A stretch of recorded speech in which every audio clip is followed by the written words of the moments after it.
திரு விஜயகாந்த் அவர்கள் சிகிச்சைக்காக வெளிநாடு சென்று அந்த சிகிச்சை முடிவுற்று சென்னைக்கு திரும்பியிருக்கிறார். எனவே அவருடைய உடல்நலம் குறித்து விசாரிப்பதற்காக இன்று அவரை நான் சந்தித்தேன். நான் அவரோடு நீண்ட நாட்களாக நண்பராக பழகி கொண்டிருக்கக்கூடியவர்கள்.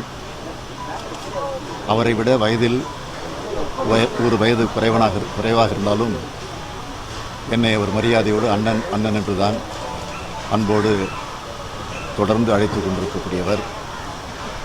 அதையும் தாண்டி தலைவர் கலைஞர் அவர்கள் மீது அளவு கடந்த பாசமும் அன்பும் ஏன் பக்தியும் கொண்டிருந்தார் என்று சொன்னால் அது மிகையாகாது.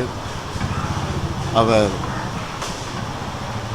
மறைவு நடந்த நேரத்தில் அப்பொழுது அவர் வெளிநாட்டில் இருந்தார். வெளிநாட்டிலிருந்து வீடியோ மூலமாக இரங்கல் செய்தியை சொல்லுகிற போது தாங்க முடியாத அளவிற்கு சோகத்திலே மூழ்கி அவர் அழுத அந்த காட்சி இன்றைக்கும் நம்முடைய மனதிலே மேலாடி கொண்டிருக்கிறது. அவர் மறைவேறியதற்கு பிறகு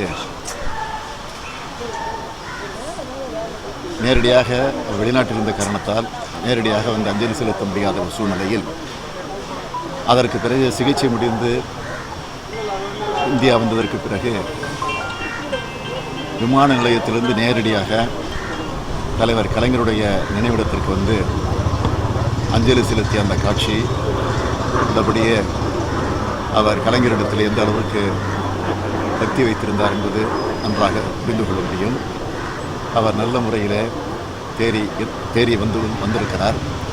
அவர் இன்னும் ஆரோக்கியமாக வாழ்ந்து நாட்டுக்கும் சமுதாயத்திற்கும் பாடுபட வேண்டும், பணியாற்றிட வேண்டும் என்ற என்னுடைய வாழ்த்துக்களை திராவிட முன்னேற்ற கழகத்தின் சார்பில் நான் தெரிவித்துவிட்டு வந்தேன்.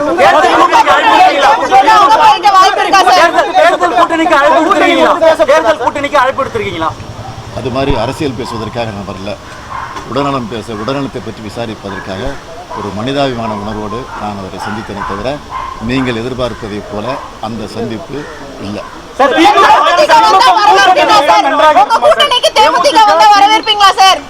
உங்களுடைய நல்ல எண்ணத்திற்கு என்னுடைய பாராட்டுக்கள். நன்றி.